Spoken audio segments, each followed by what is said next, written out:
In a world where progress never sleeps, one company stands out as the driving force behind infrastructure and energy solutions. Introducing our fuel company and cement producer, where excellence meets efficiency. Jah Oil. The company have 30 filling stations across the country that are all operating, which includes the recently completed Yarambamba and Old Yundum filling stations. And our rates are relatively cheaper than anyone else across the country.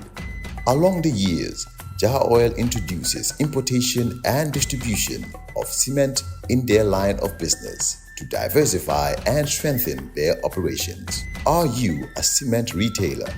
At the moment, Jah Oil is the biggest producer and distributor of cement in the country with the most competitive prices in the market. With a focus on sustainability and innovation, we are paving the way for a greener, stronger future. Trust in us to fuel your projects and lay the groundwork for success. We currently produce over 25,200,000 bags per year. As the largest cement producer in the country, Jah Oil also targets to export cement to the neighboring countries like Guinea-Bissau, Guinea-Conakry, and others. Join us on our journey to shape a world where every drop of fuel and every bag of cement makes a difference. Together, we can build a brighter tomorrow. Sabally is here, the former campaign manager of the UDP, now with the NPP a few weeks after his NPP lost in a by-election in the Kiangs, and of course we all know sorry? Point of correction. We did not lose in Kiang. Nothing was won or lost. The UDP retained their seat. You lost? We didn't lose. You competed. We actually gained 18% extra votes. In every competition, there's a winner and a loser. This one there was not, because there's a seat existing belonging to a party. They retained it. We did not lose. We gained an increase of 18% of votes compared to the previous election. All youths, and this future is definitely brighter for NPP in Kiang. Okay. Yes. But when you take into account the amount of resources reportedly poured. Reportedly, yes. I like your qualification. Well, I wasn't there to confirm. Reportedly poured into the ward. I mean, that's a loss. I was there. I didn't see those resources. I had to pull money out of my pocket to contribute to the process.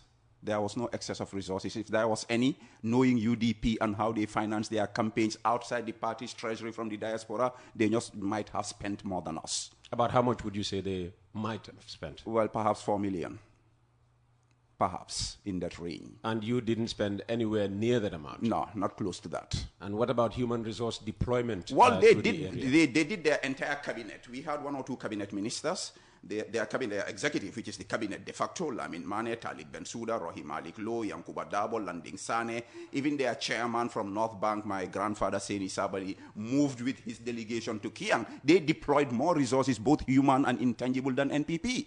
But for some reason, the media just glossed over that. Okay, and in terms of human resource deployment, what did the NPP deploy? We did 1 or 2 ministers. Dr. Demba Sabally was there, Dr. Ismail Assise was there, and then it was just the campaign team, Lamin Cham as campaign manager, Dusano, organizing secretary. Some of us would just go for 1 or 2 days and cheer up the boys and come back. The deputy speaker wasn't there? The deputy speaker was there occasionally, 1 or 2 days. I didn't hear you name him. I mean, like, I'm mentioning the party's campaign structure. That's Lamin Cham and this guy. The deputy speaker came. He traveled, I think, twice within that campaign.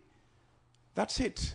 Rohim Malik Low was in the streets with her phone, going on Facebook Live, talking to people. Man, these people, they gave it their all, and they retained their seat. Congrats to them for the retention. Fantastic. And Peter, congrats to these 2 young men who contested. Bakari Jaju, Lamin Jaju. Wonderful, decent, democratic to the core. They ran their campaign in a very civilized manner. And then they met and hugged each other. Peter, I think this is a huge win for democracy in this country. Okay. And then there was the embarrassing situation of an NPP supporter, literally, from what you hear, insulting the whole of the Kiangs. That was wrong. And I understand he apologized. It's wrong. It's unacceptable. That has no place in our democracy. Okay. Because it would have turned the argument of UDP being the insulting party to NPP now being the insulting party. It's just one rare incident, and I'm glad Bahum apologized. We cannot, even NPP as a party, we don't encourage or accept those kind of behavior. Okay, all right. In the past week or so, we've had, the UDP's Secretary General and party leader give his first press conference of the year, and then, of course, we took 2 days here on Coffee Time to dissect, the press conference, hinged on 7 key points that were discussed here by Larry Cisse. I mean, some of the charges made were of political nature. You listened to the press conference. What's your response to some of the, I heard one of your colleagues say, attempts to make cheap political points? Yes, I think for once I'm a bit surprised that UDP would do a press conference of political nature in the first 10 days. They've always done press conferences, even when you were there. Peter, let me learn. Okay, go ahead. In the first 10 days of Ramadan, Dalal Akjama. when usually we want to tone down the political rhetoric, even Mamadou Sabally was trying to tone down, they came up with this. Interesting. I read the talking points. I don't know why they did that, but they actually released their talking points, and it gave me the time to go and look at all They would say they've always been transparent. Well, I don't know about that, but this time I saw talking points, and when I read through them, I was actually further even more convinced in the right track that President Barrow has put in this country in terms of socio-economic development, democracy, human rights, freedom of information, freedom of speech, and everything. I think definitely, for once I saw, once again, the advantage of an opposition party trying to hold a government accountable. Because if you look at all those points, they started off with trying to downplay the importance of us as a nation celebrating 60 years of independence. I said, God, for a country that was thought to be unviable as a sovereign state at independence until a certain European author brought this title of Enter Gambia, Birth of an Improbable Nation. 60 years down the line, a functioning economy, foreign policy, top of the agenda, chairman OIC, a university, hospitals, schools, you name it. And then during that 60th anniversary celebration, we are inaugurating state-of-the-art road, Bartel Harding, not even in Senegal, nowhere in the sub-region. High voltage. Not even in Senegal. I saw a Senegalese what's on Gambia Public. He came out taking a video of this highway. Senegal ana suñ xaalis bi réew mu ndaw mi mel ni Gambia ñu ngi am lii. They're just being personal witness. High voltage transmission station in Jabang, digital, moving away from analog, inauguration of classrooms. Hey, Gachengalama, Gambia. Yeah, as a republic, we had every right to celebrate this.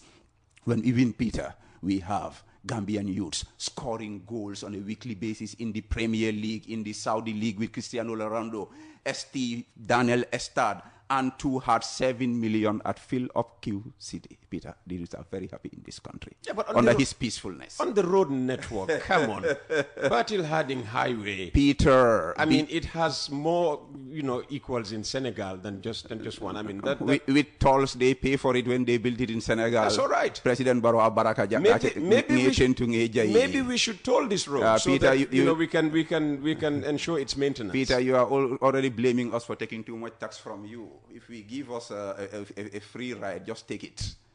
It's a complex global economic situation, but this is Gambia's edge over these other countries. Okay. And it's not just Bartel Harding, Peter, the connecting roads. Yesterday, I had guests from Brusubi. They were just amazed. They said, we just got here in 5 minutes because of these connecting roads all over. Peter, electricity, Koina to Kartong. In Sabah Sanjal, we are going to declare ourselves a city-state very soon. The criticism of our independence celebrations were the celebrations per se or the amount spent on the celebration? Well, the ethos of it was there was nothing to celebrate. That's what they are saying. And I said this is not just a critique on Barrow, it's on Sadaura, Kairaba, Jawara, and every other person who contributed to the building of this nation. Okay, what about criticism of the budget for the celebration? Well, the budget for the celebration, I wish they understood the breakdown of this budget. I was in the committee. Make us understand. Money was used for repairs of McCarthy Square that was supposed to be done by a local council run by this opposition. They just let it run down like that. McCarthy Square is iconic. We spent money to rehabilitate that place, give a facelift to not only McCarthy Square but also the quadrangle, the arch that has had issues of maintenance. We poured in money because it's a strategic national asset with security implications. We pumped in money to rehabilitate that. We did this at the lowest possible cost by engaging the maintenance and engineering units of the police and the National Army, and they were all so happy for it, to see themselves part of this thing. The money was well spent, Peter. Sabs, where do you stand on this diaspora voting brouhaha? Interesting, Peter. I think you realize that I've actually not spoken about it virtually so far.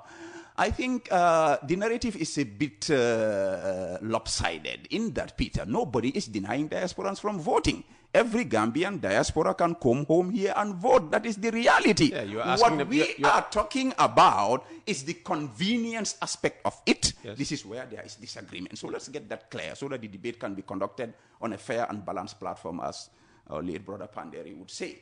Now, the thing went to the National Assembly.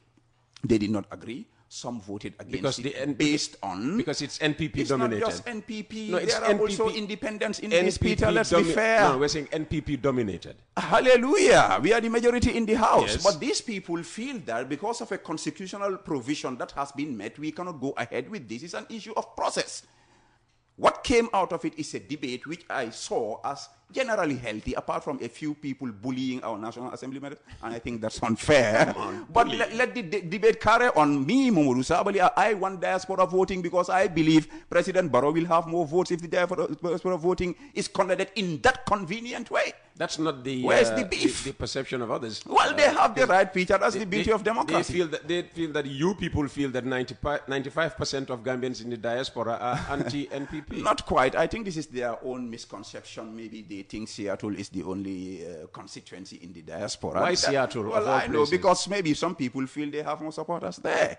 And they may be surprised. Who are these some people? The opposition and UDP. And they might be surprised, actually, if that got to happen, President Barrow just might beat them because the silent majority is all there. And I learned that the hard way in 2021, Peter. What happened in 2021? 2021, we had this rowdy majority on social media, on the grounds, ambience and everything. By the time the whistle was blown, we were dumbstruck. So appearances can be deceptive. Let them be careful about this diaspora voting. I think in all fairness, they should vote. We have probably, Peter, when I woke up today on my coffee, I said, there's one thing I like about PDIS. You had coffee, what time? At 5 a.m. because I know you would not offer me, Peter. So this is not the first time you are denying me my right. So when it comes to legality and due process, let's follow the rules. Let's not force it. Let's not force it. Okay. But, yes. On the sale of strategic state You are still assets. using that word after your interview with the Honorable Finance Minister, Peter. Yes, strategic state assets, because this will come, during the campaigning. Absolutely. This selling of state assets. Peter, you are still using that word. The minister explained to you the legal and financial definitions. Remember, of this. I am putting UDP claims to you, okay, all right, to address politically. Thanks for the clarification. Yes. I just love the way Honorable C.D. Keita clarified this thing. Nothing is sold. Concessions and leasing is what's happened. And C.D. put in something here. We need to raise the national conversation beyond just finger pointing into ideology, into philosophy. Why do states lease or get into concession agreements about state institutions? It's because of the evidence-based reality that our public corporations in LDCs have failed us. CD mentioned GPMB, he mentioned NTC, and other public institutions that have failed. Why? And I know this from my basic undergraduate economics, the misalignment of incentive mechanisms. When private businesses run their businesses like Peter Gomez would do, Peter would hire 10 staff to run this radio, whilst if it's a public corporation, the state would hire 30. Or even 100. Or even 100. Yeah. So it's about efficiency. This is the argument. And, some of these people arguing, I've learned this the hard way. So especially some of these young intellectuals, you talk of GPMB, they don't know what GPMB is. So if you don't know the history of the country, it will be very difficult for you to chart another way forward. I think CD gave you the numbers as to what's happening and why this is happening, foregoing current revenue, like he said, at the ports, so that we can build assets that will give us future revenue. I think this is fantastic. The issue of Gamtel-Gamcel. Peter, you don't need to go to Harvard to know that Gamtel-Gamcel is no longer viable as an ongoing concern. Whether, for me, not even concession, if you can sell Gamtel-Gamcel under the circumstances, and knowing, like CD said here, He said, we're giving them, what, $10 million. What could $10 million do in Nyanija, in Kiang, the most remote area of this country? If those institutions can be leased out, I totally agree with it. Okay. Well, you're one of the president's advisors. Yes. The case of Kemo Conte was brought up. I mean, what about it? He's a member of the Public Service Commission, but he's also vice chair of the GRT Board of Directors or Board of Governors. What is GRT? And GRTS, sorry. Did I say GRTS? All right. Our former home, you and I. GRTS Board of Governors, or is it Board of Directors?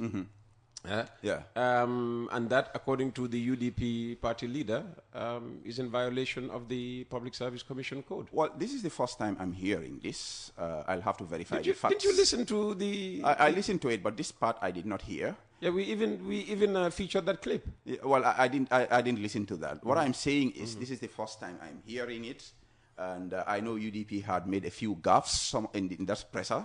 At least one of them, they apologized for it. The others, they just let them slide. So I don't know. Which gaffes and which one did they apologize for? The Bintanjai gaff, the NRA GRA gaff that CD actually helped them to clarify here. So I'm not sure. But if in case this is the case, what I know for sure, Peter, without the shadow of a doubt, and you're addressing me as presidential advisor, I know President Barrow all the time, anytime we go by the rule of law. I know Kemo's case, for instance. It's been over a week. They could have looked into it. Just a week with the president have Oribakso, more than 1 million files on his desk. You know, so anyway, what I'm saying here is President Barrow, take it to the bank. He will always do what is right. If it has happened, maybe it's an oversight. Kemo was in the NPP executive. What happened? He resigned because President Barrow wants to do things by the book. I'm just hearing this. Perhaps, just perhaps, the president has heard. If that is the case, I don't have a doubt that President Barrow will correct it.